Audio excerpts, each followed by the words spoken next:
Sari-saring produkto at walang label at walang expiration date ang lahat ng ibinibenta sa mga bangketa ng Maynila.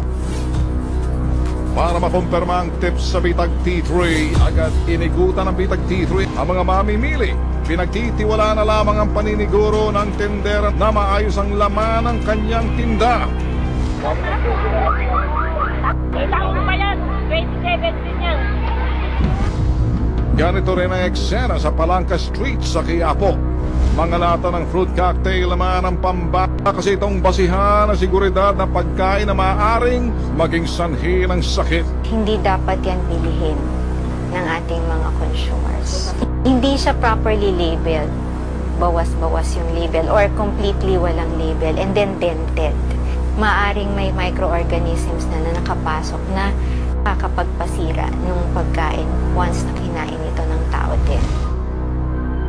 Ang pagbibenta ng ganitong mga produkto, mahigpit na ipinagbabawal. Kaya naman paalala ng FDA sa publiko, maging mapanuri at mag-ingat sa pagbili ng mga produktong pagkain.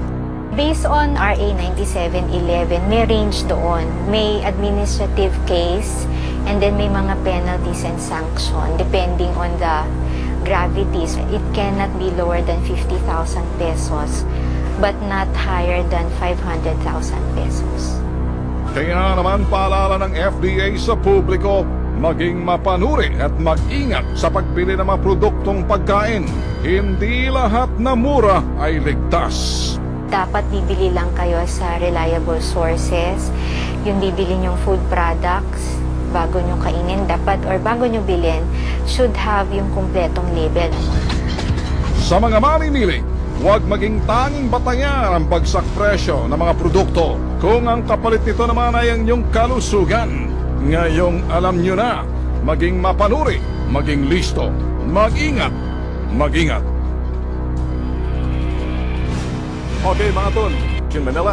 Magandang hapon po, Mr. San Gabriel. Magandang hapon po sa inyo, mga kapatid, mga Tupo Brothers. Good afternoon. Good afternoon, sir. Kasama po natin si Tul Rafi at si Tul Erwin, sir. Sir, Okay, opo. baka sir, matingnan ninyo sa Maynila, kumakalat ito, may nagpapakalat ho rito. Meron hong transport ho rito, estilo rito, nagdada ho sa isang lugar, mayroon ho silang warehousing din sa mga expired na yan.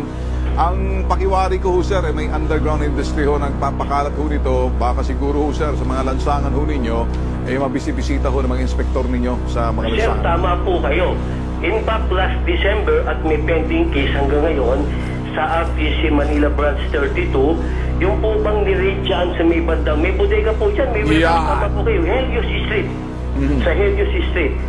Talagang hindi lang po mga unlabeled, kundi mga expired na nililitoke, nilalagyan ng mga bagong expiry date. Yan po yung aming sinusubaybayan. Magkumpiska ulit, gagawin po namin, sir.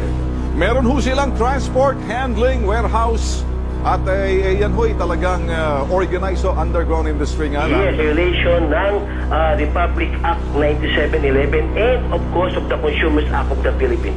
Okay, with that sir, sa mga nakikinig ho sa atin sa ibang ito'y parte ng bansa, mag-iingat na ho rin sila, i-operate niya ho sir, papaalam na ho namin sa inyo. Opo. Well, maraming salamat po sir. Yes sir, thank you very much.